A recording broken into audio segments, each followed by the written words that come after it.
محرم اس بات کا تقاضا کرتا ہے کہ انسان جان کی حرمت اور جان کی قدر و قیمت جانے، جان کے بعد دوسرے کے مال کی قدر و قیمت، دوسرے کی مال کی حفاظت، کیونکہ مال کی حفاظت یہ بھی ضروری ہے، اور کسی کا مال ہم پہ حرام ہے اور اس کی حرمت آپ صلی اللہ علیہ وسلم نے بہت تاکید کے ساتھ بتائی، حتیٰ کہ اسلام میں چوری کرنے والے کا ہاتھ کاٹنے کا حکم ہے کہ ہاتھ کاٹ دیا جائے جو چور چوری کرے، خواہ وہ مرد ہو یا عورت ہو۔ پھر اسی طرح ہم دیکھتے ہیں کہ عزت و آبرو کی حرمت جو سب سے سستی ہو کر رہ گئی ہے۔ ایک مسلمان دوسرے مسلمان کا جب مذاق اڑاتا ہے تو وہ اس کی عزت و آبرو پر حملہ آور ہوتا ہے۔ کسی کا مذاق اڑانا، کسی کے برے نام رکھنا، یہ دوسرے کی عزت کو پامال کرنا ہے۔ مومن کی پہچان کیا بتائی گئی؟ نبی صلی اللہ علیہ وسلم نے فرمایا، المسلم من سلم المسلمون من لسانہ ویدہ۔ مسلمان تو وہ ہوتا ہے جس کے ہاتھ اور زبان سے دوسرے مسلمان محفوظ رہے، یعنی مسلم ہونے کا سرٹیفکیٹ تو اس کو ملتا ہے کہ جس کی زبان سے کسی کو تکلیف نہ پہنچے اور جس کے ہاتھ سے کسی کو تکلیف نہ پہنچے۔ پھر آپ صلی اللہ علیہ وسلم نے کیا فرمایا کہ تم میں سے کوئی شخص مومن نہیں ہو سکتا جب تک کہ وہ اپنے مومن بھائی کے لیے وہ نہ چاہے جو وہ اپنے لیے چاہتا ہے۔ کیا ہم اپنے لیے چاہتے ہیں کہ کوئی ہمارا مذاق اڑائے؟ کیا ہم اپنے لیے چاہتے ہیں کہ کوئی ہم کو برے نام سے یاد کرے؟ کیا ہم اپنے لیے چاہتے ہیں کہ کوئی ہم پہ ہنسے؟ ہم چاہتے ہیں کہ کوئی ہماری بے عزتی کرے؟ ہم چاہتے ہیں کہ کوئی ہمیں بھری محفلوں میں رسوا کرے؟ اپنے لیے ہم کبھی نہیں چاہیں گے۔ لیکن ایسا کیوں ہے کہ ہم دوسروں کی عزت و حرمت کا لحاظ اور پاس نہیں رکھتے؟ غیبت کیوں حرام کی گئی؟ بہتان لگانا، الزام لگانا کیوں حرام قرار پایا؟ غیبت کو زنا سے بدترین بتایا گیا، یعنی زنا کو سب برا کہتے ہیں۔ آپ صلی اللہ علیہ وسلم نے غیبت کو اس سے بھی بڑی برائی قرار دیا، لیکن بہت سے لوگ جو بظاہر پاک دامن کہلاتے ہیں لیکن اس بات کا لحاظ نہیں رکھتے کہ وہ اپنی نجی مجلسوں میں بیٹھ کر، اپنے کلوز سرکلز میں بیٹھ کر کس کس کا مذاق اڑاتے ہیں، کس کس کی برائی کرتے ہیں، کس کس کو بے وجہ تنقید کا نشانہ بناتے ہیں۔ نبی صلی اللہ علیہ وسلم سے جب غیبت کی تعریف پوچھی گئی کہ غیبت کیا ہوتی ہے تو آپ نے فرمایا، ذکرک اخاک بما یکرہ، تمہارا اپنے بھائی کا ذکر اس انداز میں کرنا کہ وہ سنے تو ناپسند کرے، جو اس کو اچھا نہ لگے۔ بسا اوقات ہم کسی کے سامنے تو بہت خوش آمد بہت اچھی طرح آبا کہہ کے پکاریں گے، باجی کہیں گے، کچھ اور بولیں گے، لیکن پیچھے اس انداز سے نام لیتے ہیں کہ اگر وہی شخص سنے تو دوبارہ ہماری شکل نہ دیکھے۔ بعض اوقات ایک مجلس میں کچھ لوگ بیٹھے ہوتے ہیں، بہت اچھی طرح ایک دوسرے سے بات کرتے ہیں، بظاہر بہت کائنڈ اور بہت کیئرنگ نظر آتے، لیکن جو ہی ان میں سے ایک اٹھتا ہے تو سارے ہاتھ دھو کے اس کے پیچھے پڑ جاتے اور ہر قسم کی برائیاں اس میں سے چن کر اس کو بدنام کرنے کی کوشش کرتے ہیں۔ تو کوئی بھی ایسی چیز کہ جو کسی کی ذات کے بارے میں، کسی کی شکل و صورت کے بارے میں، کسی کے جسمانی سائز کے بارے میں، کسی کے حال حلیے اور لباس کے بارے میں ناگوار انداز میں کی جائے، یہ سب کچھ غیبت میں شمار ہوتا ہے اور اس کو حرام قرار دیا گیا ہے۔ ایک شخص نے آپ صلی اللہ علیہ وسلم سے پوچھا کہ اگر وہ بات اس شخص کے اندر ہو، یعنی میں سچ کہہ رہا ہوں کہ وہ شخص ہے ہی ایسا، یعنی ایک عیب اگر کسی کے اندر ہے تو یہ بھی برائی ہوگی۔ آپ نے فرمایا کہ ہاں یہی تو غیبت ہے، اور اگر وہ نہیں تو تم اس پر بہتان لگا رہے ہو، جو اس سے بھی زیادہ شدید بات ہے۔ بہتان لگانے سے انسان کی زندگی بھر کی نیکیاں برباد ہو سکتی ہیں۔ نبی صلی اللہ علیہ وسلم نے فرمایا، کسی شخص کے جھوٹا ہونے کے لیے اتنا ہی کافی ہے کہ وہ ہر سنی سنائی بات کو آگے بیان کر دے۔ اگر کسی کے بارے میں کوئی بات سنی ہے تو بغیر تحقیق کے آگے کرنی شروع کر دے اور اس کو اس طرح بیان کرے گویا کہ وہ واقعہ بالکل سچ ہے۔ پھر اسی طرح قرآن پاک میں ہمیں یہ تعلیم دی گئی کہ یا ایھا الذین آمنوا اذا جاءکم فاسق بنبأ فتبینوا ان تصیبوا قوما بجہالۃ فتصبحوا علی ما فعلتم نادمین۔ اے لوگوں جو ایمان لائے ہو، جب کوئی فاسق تمہارے پاس کوئی خبر لے کر آئے تو اس کی تحقیق کر لیا کرو، کہیں ایسا نہ ہو کہ لا علمی میں تم کسی قوم پر جا پڑو، حملہ آور ہو جاؤ، پھر اپنے کیے پہ تم پشیمان ہو۔ یعنی کوئی ایسی بات اس وقت تک زبان سے نہیں نکالنی چاہیے، کسی کے خلاف ایسی کوئی کارروائی نہیں کرنی چاہیے کہ جب تک انسان اس کی تحقیق نہ کر لے، اور خاص طور پر ایسی بات کہ جس سے کسی پر الزام آ رہا ہو۔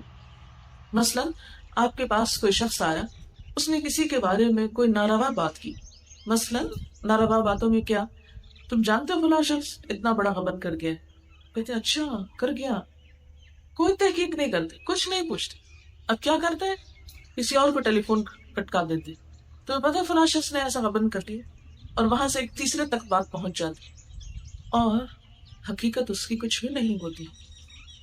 ایسی باتوں میں عموماً لوگ بہت دلچسپیاں بھی لیتے ہیں اور بہت شوق سے سنتے ہیں اور بہت شوق سے سناتے ہیں، لیکن یہ نہیں جانتے کہ ایسی باتیں انسان کے اعمال کو ضائع کرنے والی، اور جس کے اوپر الزام تراشی ہو رہی ہے اتنی ساری نیکیاں اس تک منتقل کرانے کی کوشش ہے۔ اسی لیے کسی نے کہا تھا کہ اگر کبھی غیبت کرو تو اپنی ماہی کی کرنا، کیونکہ تمہاری نیکیوں کی سب سے زیادہ وہ محتاج ہے۔ غیبت کرنے سے انسان کی اپنی نیکیاں اس شخص کو مل جاتی ہیں جس کی انسان غیبت کرتا ہے، پیٹھ پیچھے جس کی برائی کرتا ہے، بیک بائٹنگ کرتا ہے۔ آپ دیکھیں انگریزی لفظ بیک بائٹنگ، یہ پیچھے سے کاٹنا، ہاں؟ اور اللہ تعالیٰ نے قرآن پاک میں اس کو فرمایا کہ اَيُحِبُّ أَحَدُكُمْ أَن يَأْكُلَ لَحْمَ أَخِيهِ مَيْتًا فَكَرِهْتُمُوهُ، کیا تم میں سے کوئی پسند کرتا ہے کہ اپنے مردہ بھائی کا گوشت کھائے؟ تم اس کو ناپسند کرو گے۔ بھائی مر جائے تو ہاتھ لگاتے ہوئے ڈر لگتا ہے کہ کہیں دکھ نہ جائے، کہا یہ کہ انسان اس کو چھری کانٹوں سے اس کا گوشت کھانے لگے۔ مردے کو تو ہاتھ لگانا دگنا ہوتا ہے، کھانا کتنا ناگوار عمل۔ لیکن کسی کی غیر موجودگی میں اس کی برائیاں کرنا بھی ایسا ہی ہے، گویا اسے چھریوں سے کاٹنا اور کاٹ کھانا یا بمبوڑنا۔ کسی کی عزت پر ہاتھ ڈالنا ایسا ہی ہے، گویا اس کو کاٹ کھانا۔ یہ ایک عمل کسی لاش کو کھانے کا کون کرتا ہے؟ عموماً وحشی جانور کرتے ہیں، مثلا کتے کرتے ہیں۔ اسی لیے ایک حدیث میں آتا ہے کہ قیامت کے دن دوسروں کی برائیاں کرنے والے، تانے دینے والے، عیب جوئی کرنے والے قیامت کے روز کتوں کی شکل میں اٹھائے جائیں گے، یعنی ہوں گے انسان لیکن ان کی شکلیں کتوں جیسی بن جائیں گی۔ کیوں؟ اس لیے کہ کتے یہ کام کرتے ہیں نا، کوئی مردار دیکھا تو اس کو کھانے لگ گئے، یہ نہ دیکھا کہ کس کا ہے۔ لیکن انسان جب اپنے ہی بہن بھائیوں، اپنے ہی رشتہ داروں، اپنے ہی دوستوں، اپنے ہی مسلمانوں کی برائیاں کرنے لگتا ہے تو یہ کس قدر ناگوار، ناپسندیدہ اور اللہ تعالیٰ کے ہاں ایک ایسا فعل ہے کہ جسے کسی قیمت پر بھی برداشت نہیں کیا جا سکتا۔ محرم حرام کیا گیا، لفظی معنی ہے محرم حرام کیا گیا، یعنی کیا حرام کیا گیا کہ اس مہینے کے اندر گناہوں کو اپنے اوپر حرام سمجھو، یعنی سال کا آغاز ہو رہا ہے تو نئی منصوبہ بندی کرتا ہے انسان، نئی پلاننگ کرتا ہے۔ ہمارے یہاں تو چونکہ کیلنڈر استعمال نہیں ہوتا، آپ نے دیکھو کہ جنوری میں جیسے نئی ڈائریز آتی ہیں، نئی پلاننگ آتی ہے، نئے سال کی منصوبہ بندی ہوتی، یا فائنینشیل ایئر جو ہے ہمارا جولائی سے شروع ہوتا ہے تو اس میں وائنڈ اپ کرتے ہیں جون کے اینڈ میں، پھر جولائی سے نئے پلاننگ ہوتی ہے، نئے سال کا بجٹ بنتا ہے۔ بالکل اسی طرح محرم نئے سال کی نیکیوں میں پلاننگ کا مہینہ ہے کہ مجھے حرام کرنا ہے اپنے اوپر ان سب چیزوں کو جنہیں اللہ نے میرے اوپر حرام کر دیا ہے۔ محرم کا اصل پیغام یہ ہے، صرف اتنا کافی نہیں کہ اسلام کی راہ میں جان دینے والے شہیدوں کے اوپر ہم صرف غم کا اظہار کریں، اس لیے کہ وہ تو اپنے عظیم و شان منزلوں اور مقاصد اور مقامات تک پہنچ گئے، انہوں نے اپنی زندگی کو ایک بہترین کاز میں استعمال کیا، وہ اپنے عمل سے ہمارے لیے ایک نمونہ چھوڑ گئے کہ تم بھی اپنے رب کو راضی کرنے کے لیے، اپنے رب کو خوش کرنے کے لیے وہ کام کرنا کہ جس میں خواہ تمہاری جان کا ہی نقصان کیوں نہ ہو جائے۔ لیکن ہم اپنی زبان کو کنٹرول نہیں کر سکتے، ہم اپنے دل میں دوسروں کے بارے میں بدگمانی اور برے خیال لانے کو کنٹرول نہیں کر سکتے۔ تو جو شخص اپنے نفس کو کنٹرول نہیں کر سکتا وہ جان کہاں دے سکتا ہے؟ محرم حرام کیا گیا، حرمت والا، ہمیں ان حرمتوں کا لحاظ اور پاس کرنا ہے جو اللہ تعالیٰ نے ہمارے لیے مقرر کیے ہیں، ان کاموں کو اختیار کرنا ہے جن کو اللہ تعالیٰ نے ہمارے لیے پسند کیا۔ چغلی جو دوسروں کو لڑانے کے لیے، فساد ڈالنے کے لیے، تعلقات کو بگاڑنے کے لیے، یہ بھی حرام کردہ چیزوں میں سے ایک چیز ہے۔ تو گویا کس کس چیز کو ہم نے اپنے اوپر حرام کرنا ہے. اور آج کی اس مجلس میں بھی اگر ہم اپنے گھر چھوڑ کر یہاں پر آ کر بیٹھے ہیں تو یہ بھی ایک رسم نہ ہو، ایک روایت نہ ہو، اور محض ایک یادگار نہ ہو کہ ہم نے محرم کے مہینے میں ایک مجلس قائم کی. یہ بھی دراصل اس نیت کے ساتھ ہونی چاہیے کہ ہم یہاں سے اٹھیں تو اپنے لیے کوئی نہ کوئی عمل کی بات ضرور لے کر اٹھیں. اور اس میں اگر آج ہم یہی عہد کر لیں کہ میں آج سے ان سب کو معاف کرتی ہوں جنہوں نے میرے ساتھ کوئی زیادتی کی ہو. ایک بزرگ تھے، ان کے پاس صدقہ کرنے کو کچھ اور نہیں تھا. انہوں نے کہا تصدقت بعرضی، میں اپنی عزت کو صدقہ کرتا کہ آج تک اگر کسی نے میرا کوئی دل دکھایا، میرے خلاف کوئی بات کی، مجھے ستایا، میں ان سب کو معاف کر کے وہ صدقہ کرتا.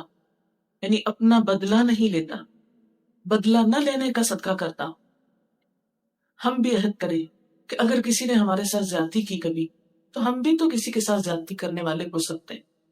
یہ نہیں ہے کہ ہم معصوم فرشتے ہیں کہ ہم سے کبھی کسی کے ساتھ کوئی ناروا بات نہ ہوئی ہو. اگر کسی نے ہمارے ساتھ کوئی ایسی چیز کی جو ہم کو ناگوار گزری، تو ہم نے بھی زندگی میں کئی ایسی باتیں کہی ہوگی، ہماری زبان سے بھی کسی کے لیے دل آزاری کے لفظ نکلے ہوں گے. تو کیا ہم اپنے لیے نہیں چاہتے کہ اللہ ہم کو معاف کر دے؟ قرآن پاک میں اللہ تعالیٰ فرماتے ہیں اللہ تحبون ان یغفر اللہ لکم، کیا تم پسند نہیں کرتے کہ اللہ تم کو معاف کر دے؟ اگر تم پسند کرتے ہو کہ اللہ تم کو معاف کر دے تو تم دوسروں کو معاف کرنا سیکھو. نمبر 1 یہ کہ ہم اپنے دلوں کو دوسروں کے خلاف بدگمانیوں، نفرتوں اور ان چیزوں سے نکالیں. اس لیے کہ جب ہم کسی سے نفرت کرتے ہیں تو اس کا تو کچھ نہیں بگڑتا، کیونکہ ہر نفع نقصان اللہ کے حال، مگر ہم کم از کم اپنے آپ کو ضرور نقصان دیتے ہیں. کس طرح؟ اپنا دل کالا کر کے، میلا کر کے. یعنی اگر کوئی میلی چیز ہمارے ہاتھ میں ہے اور دراصل ہم کسی کے لیے لے جا رہے ہیں، تو اس سے پہلے کہ وہ کسی تک پہنچے وہ خود ہمارے اپنے ہاتھ میں ہوتی ہے. اس لیے اپنے دل کو چمکانے کے لیے، اپنے بھلے اور اپنے فائدے کے لیے، ہم اپنے دل سے کچھ کر نکالتے ہیں ان باتوں کو جو کسی کے لیے بھی ہمارے اندر کوئی نیگیٹو تھنکنگ کے طور پر ہے. دلوں کو بڑا کر لیں، اس لیے کہ جنت کی وسعتیں زمین و آسمان کے برابر ہیں. اس کے باسی وہی ہو سکتے ہیں جن کے دل بڑے ہوں. وہاں ان وسیع جنتوں کا مالک بننے کے لیے بڑے دل والا ہونا ضروری ہے. اور جو بھی بڑا دل رکھے گا وہ معاف آسانی سے کر سکتا ہے. اس کے لیے معاف کرنا کسی کو مشکل کام نہیں. اور جب ہمارا دل دوسروں کے لیے اچھا ہو جائے گا، گمان اچھا ہو جائے گا، تو باقی قباحتوں سے ہم خود بچ جائیں گے. پھر کسی کا مذاق اڑانا، برے نام رکھنا، بدگمانی کرنا، تجسس کرنا، غیبت کرنا، چغلی کرنا، الزام تراشی کرنا، ان عادتوں سے خود بخود چھٹکارا ہوتا جائے گا.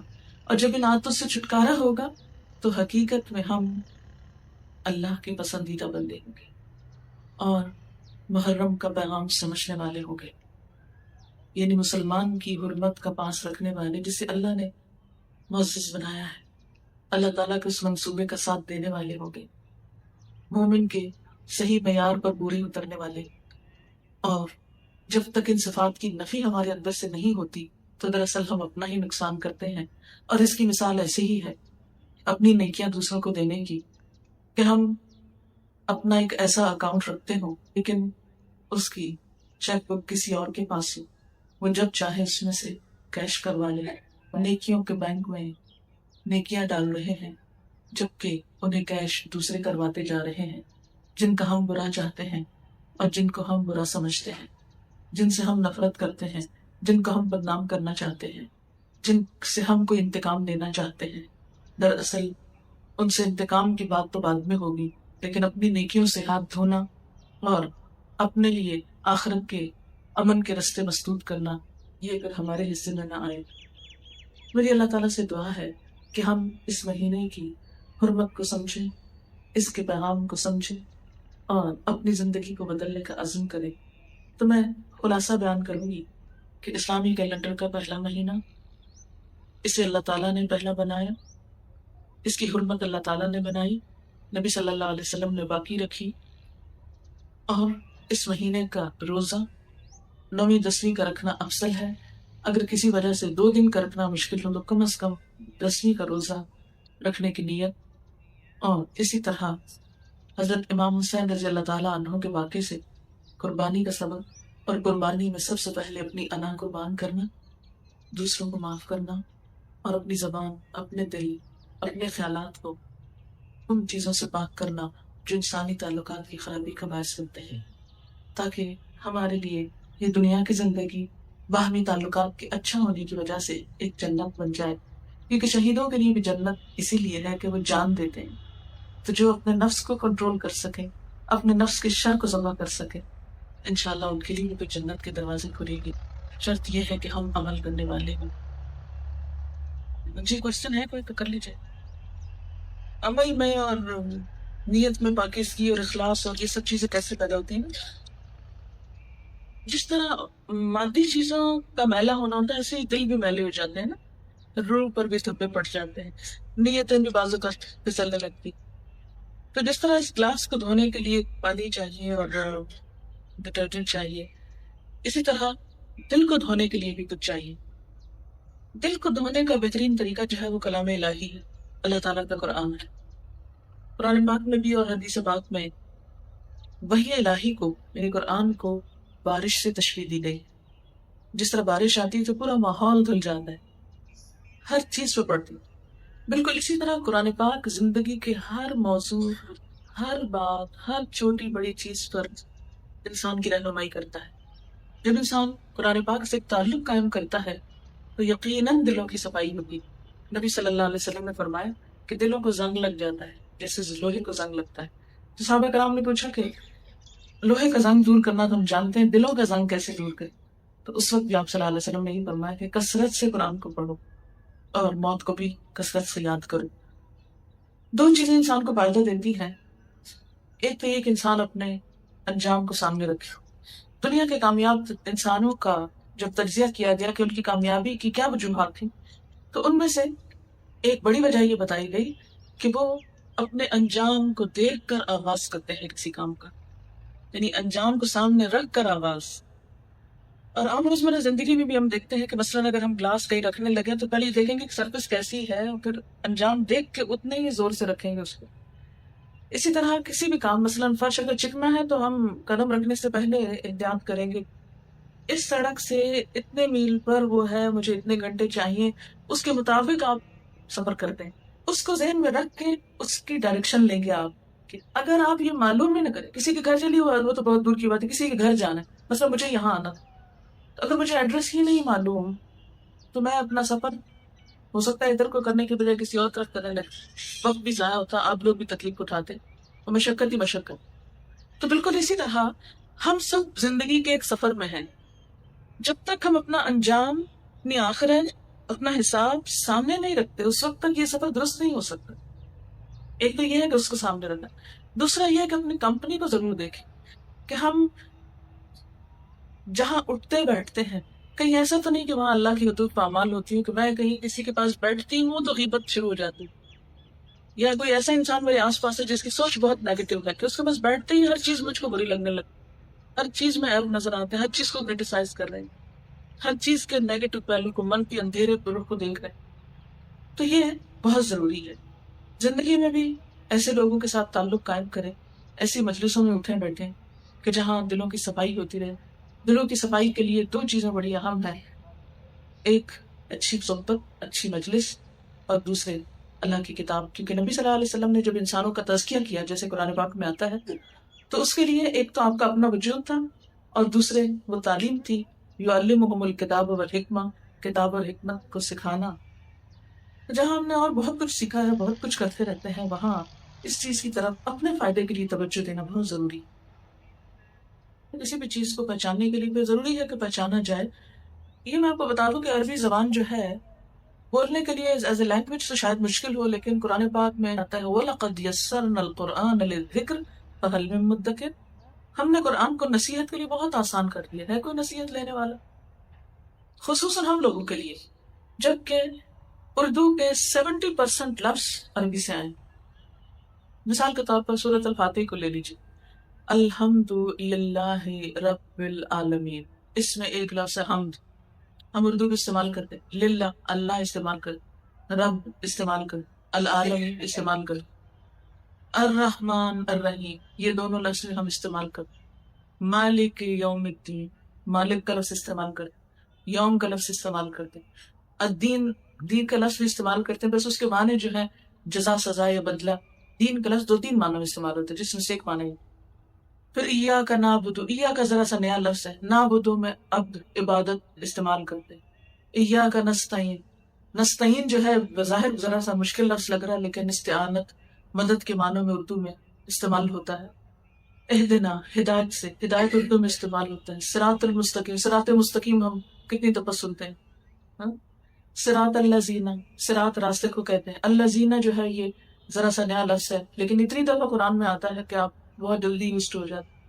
انعمت، انعام، انعام بھی اردو میں استعمال ہوتا ہے۔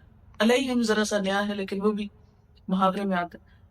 غیر کا لفظ بھی آتا ہے، غیر المغضوب، مغضوب غضب سے، غضب بھی استعمال ہوتا ہے۔ ولا الضالین، دلال بھی استعمال ہوتا ہے، ہاں؟ تو آپ دیکھیں گے کہ اگر آپ تھوڑا سا بھی اس پہ کوشش اور محنت کریں تو یہ میرے کئی سالہ تجربے سے میں نے یہ بات دیکھی ہے کہ قرآن دنیا کی آسان ترین کتاب ہے، جس کو ہم ذرا سی کوشش اور غور سے اگر ریلیٹ کریں اپنی لینگویج کے ساتھ، بہت جلد پتہ چل جاتا ہے کس لفظ کا کتنا۔ اور دوسری بات یہ ہے کہ نعوذ باللہ ترجمے کرنے والوں نے آخر خدا کو جان دینی ہے۔ ایسی بات نہیں ہے کہ وہ انہوں نے کوئی من مانی باتیں لکھی ہوئی ہیں، اکا دکا کہیں کوئی انسانی غلطی کوتاہی اگر کسی سے ہوئی بھی تو دوسروں نے اس کی اصلاح کی، چھوڑا نہیں کسی نے۔ قرآن پاک میں لکھا ہوا ہے لا یأتیہ الباطل من بین یدیہ ولا من خلفہ، کہ باطل اس کتاب کے نہ آگے سے آ سکتا نہ پیچھے سے آ سکتا، اس میں مداخلت نہیں کر سکتا، اس میں تحریک نہیں ہو سکتی، اس کو کوئی مستقل طور پہ نہیں بدل سکتا۔ ابھی میں نے کہا نا کہ انجام کو دیکھ کے آغاز کریں، تو 10 سال بعد اگر ایک چیز آپ کی ضرورت پیش آنے والی ہے اور آج سے آپ اس کی تیاری کر رہے ہیں تو اس میں کوئی برائی نہیں ہے۔ لیکن اگر کسی شخص کے پاس ہے ہی نہیں تو وہ روئے نہیں، مایوس نہیں، وہ ہر نیا دن ایک نئی زندگی لاتا ہے، اسے اپنے دل کو ٹھارس دینی چاہیے کہ اللہ تعالیٰ اس کے لیے سبب پیدا کرے گا۔ یعنی کبھی بھی انسان نیگیٹو سائڈ پہ نہ سوچے، لیکن اس کا یہ مطلب نہیں کہ جس کے پاس ہے وہ صرف اس لیے آج گنوا دیں گے کل پھر کل کو دیکھیں گے، ضائع کرنا نہیں، کوشش کرنی چاہیے، پلاننگ سے منع نہیں کیا گیا۔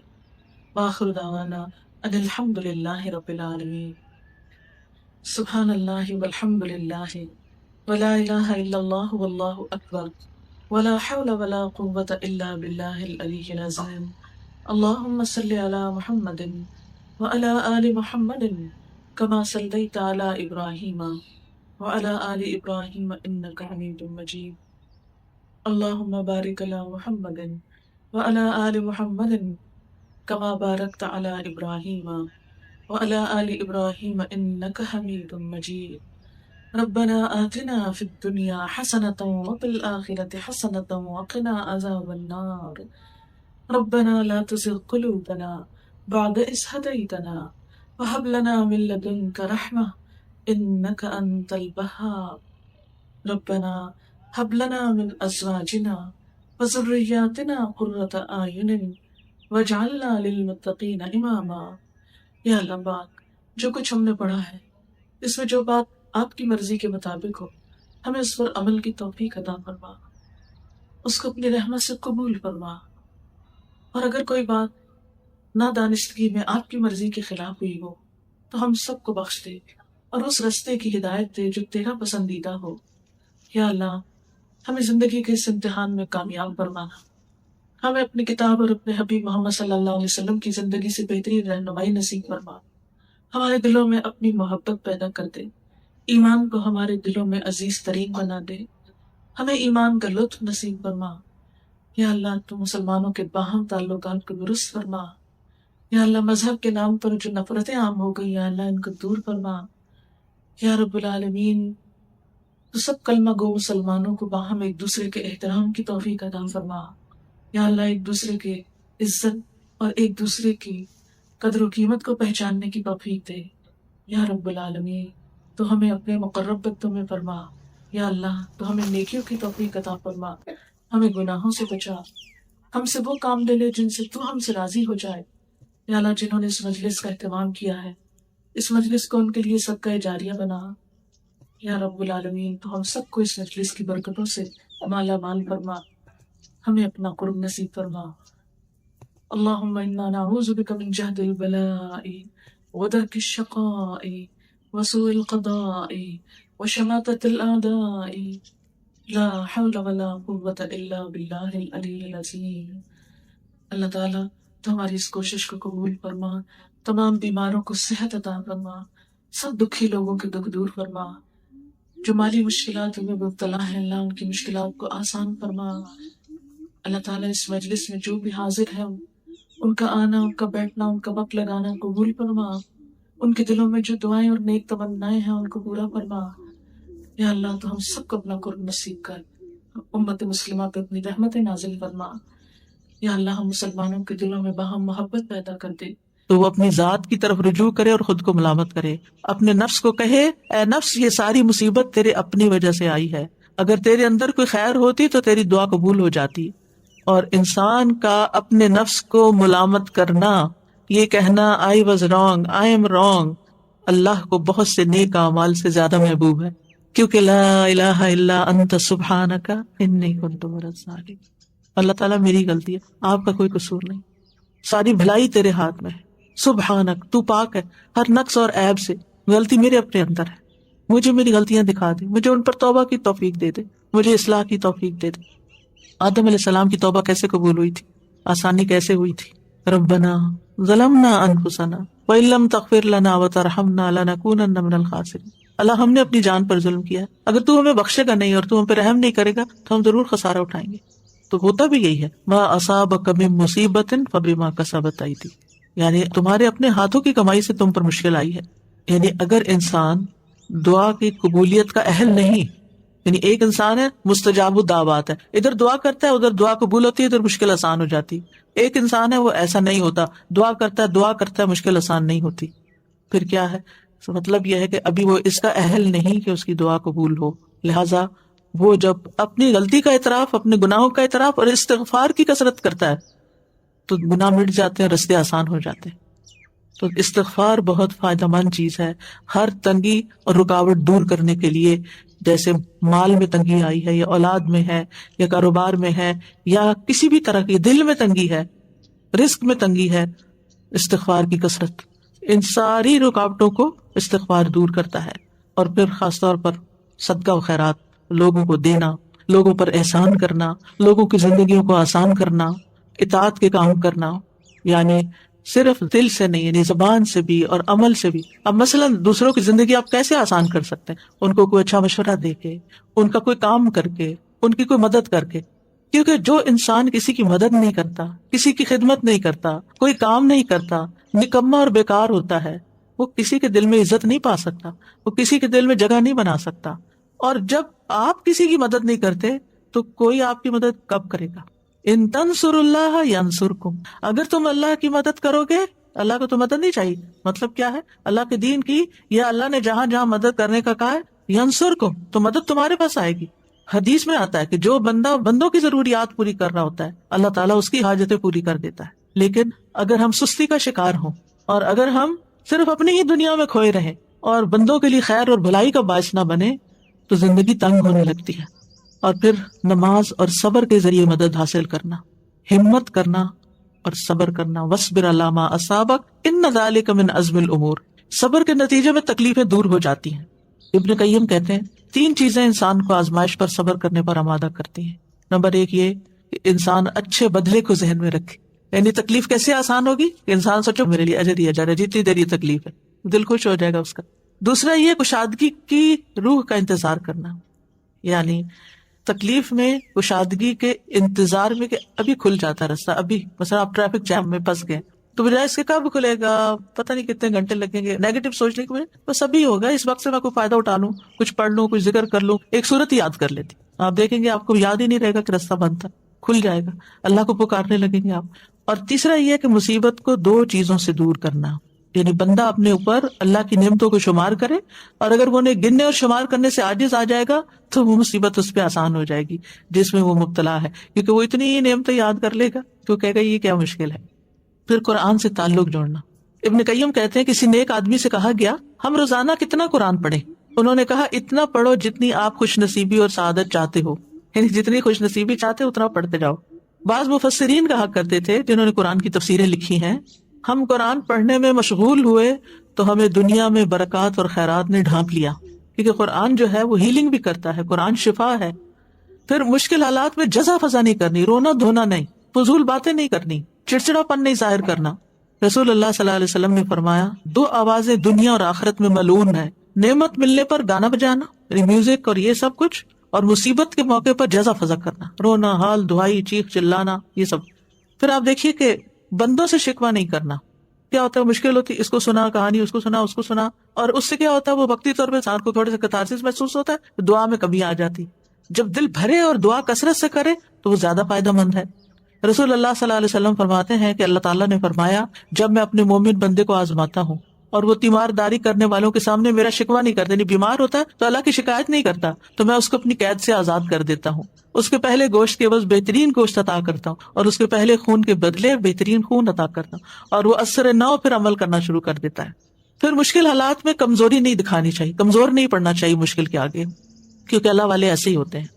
وَكَأَيٍّ مِّن نَّبِيٍّ قَاتَلَ مَعَهُ رِبِّيُّونَ كَثِيرٌ فَمَا وَهَنُوا لِمَا أَصَابَهُمْ فِي سَبِيلِ اللَّهِ وَمَا ضَعُفُوا وَمَا اسْتَكَانُوا.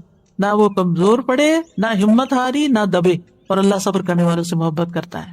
پھر یہ کہ تکلیف کے وقت بھی نعمتوں پہ نظر رکھ کے ان کا شکر ادا کرتے جانا، یعنی بجائے اس کے کہ تکلیف کا ذکر کرتے رہنا، اس کی بجائے اللہ نے یہ بھی دیا، اللہ نے یہ بچایا، اللہ نے یہ احسان کیا ہے، اس کا زیادہ ذکر کرنا. مثلا کسی کا کوئی فوت ہو گیا، کچھ لوگوں کے پاس آپ تعزیت کے لیے جاتے ہیں نا تو وہ بہت مایوسی کی باتیں کرتے رہتے ہیں کہ چلا گیا، اس کا کیا ہوگا، فلاں کیا ہوگا، فلاں فلاں فلاں. کچھ لوگوں کے پاس آپ جاتے ہیں تعزیت کے لیے، وہ اتنی پازیٹیو باتیں کر رہے ہوتے ہیں اور وہ اچھے وقت کو یاد کرتے ہیں، وہ نعمتوں کو یاد کرتے ہیں جو کٹھے ٹائم سپینڈ کیا، جو کٹھے کام کیے، جیسے کسی کا بچہ چلا گیا، شوہر چلا گیا یا کوئی اور، تو بہت مثبت باتیں کرتے ہیں. اس سے کیا ہوتا ہے اپنے دل کو بھی ٹھہراؤ ملتا ہے اور دوسروں کو بھی جو آنے والے ہیں ان کو بھی ایک امید ملتی ہے اور ان کو ایک سبق ملتا ہے کہ یہ کیسا اللہ کا شکر گزار بندہ ہے. اللہ تعالیٰ کا فرمان ہے لئن شکرتم لازیدنکم، تم شکر ادا کرو گے اور نعمتیں دوں گا، اور اگر تم نے ناشکری کی تو جو ہے وہ بھی چلی جائیں گی. مصیبت پہ 4 باتوں پہ شکر کرنا چاہیے. کوئی مصیبت اور تکلیف ہو تو 4 چیزوں پہ شکر. نمبر 1، شرح کہتے ہیں جب مصیبت لاحق ہوتی ہے مجھے تو میں اس پہ 4 بار اللہ کا شکر ادا کرتا ہوں. میں اس بات پہ شکر ادا کرتا ہوں کہ مجھے اس سے بڑی مصیبت لاحق نہیں ہوئی، اس سے بڑی بھی ہو سکتی تھی. میں اس بات پہ شکر ادا کرتا ہوں کہ اس نے مجھے صبر عطا کیا، یعنی اللہ نے مجھے صبر دیا، اس پہ بھی شکر.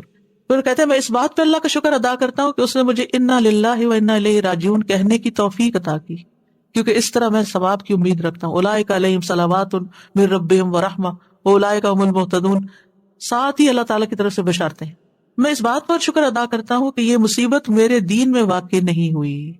پھر اسی طرح یہ کہ آپ پر مشکل آئی ہے، آپ دوسروں کی مشکلات حل کریں، دوسروں کے کام کے بن جائیں، دوسروں کی مدد کریں.